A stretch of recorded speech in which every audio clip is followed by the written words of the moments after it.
Now let's look at the civilian nuclear industry. It's a big business across the world and it generates strong views. After the Fukushima disaster 5 years ago, Japan pulled back its nuclear ambitions. Cleanup operations will take decades. In Europe, Germany has shut down its oldest reactors and plans to phase out all of its nuclear energy by 2022. Emerging markets, though, are investing heavily in nuclear power.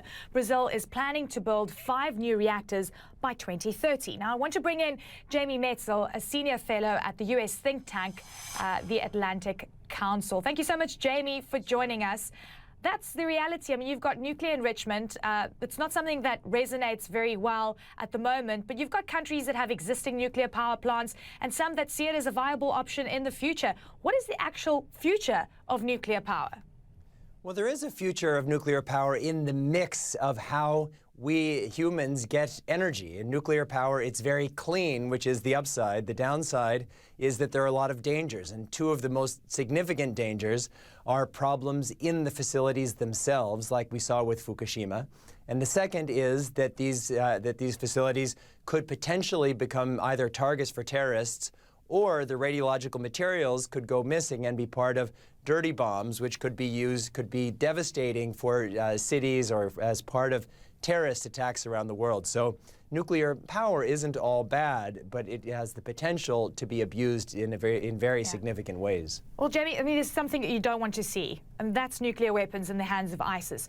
What about theft? What about ongoing bombings within the Middle East where you do have nuclear enrichment, which poses a potential threat? Are you looking at that as a possible scenario? Well, every scenario needs to be considered. There is the scenario of nuclear bombs going missing, particularly the tactical nuclear weapons like Pakistan and the former Soviet Union have developed, and that's a very, very big deal.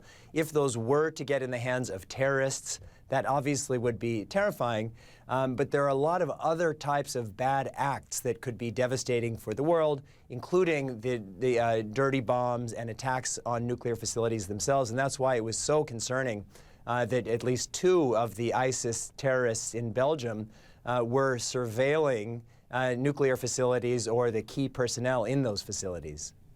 Also, plutonium reprocessing, that's basically taking the waste and then you can, reallocate that. That's also a fear that could be used for weapons. How are you looking at this as a worry? Is that a real risk?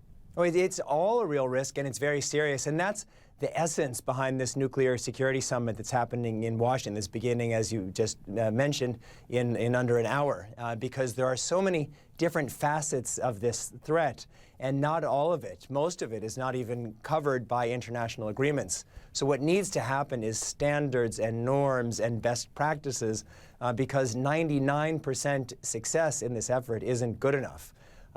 So the world needs to come together and figure out how can we work together to secure these kinds of materials. And there's just a great proliferation, not just because of weapons development, but also because there are so many uses and beneficial uses of radiological material in hospitals and elsewhere. Absolutely. Jamie, I mean, looking at some emerging markets, I mean, just South Africa, where I'm from, we're investing quite heavily at nuclear projects. Nuclear has been very part of the system. Other emerging markets also investing in nuclear power.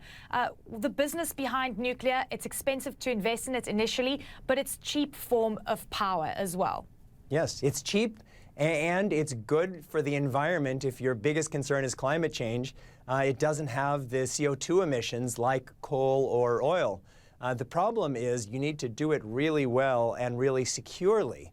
And a lot of these facilities around the world are being built by countries like China, which itself has relatively low standards for the building of nuclear facilities. So every country that has nuclear facilities needs to run them well, very consistently for a long time, and they need to secure the radiological materials. And as we have a proliferation of these kinds of facilities, the danger is if the standards aren't high enough, or if they're built in floodplains or in earthquake-prone areas like in Indonesia and elsewhere, that could cause significant problems down the line.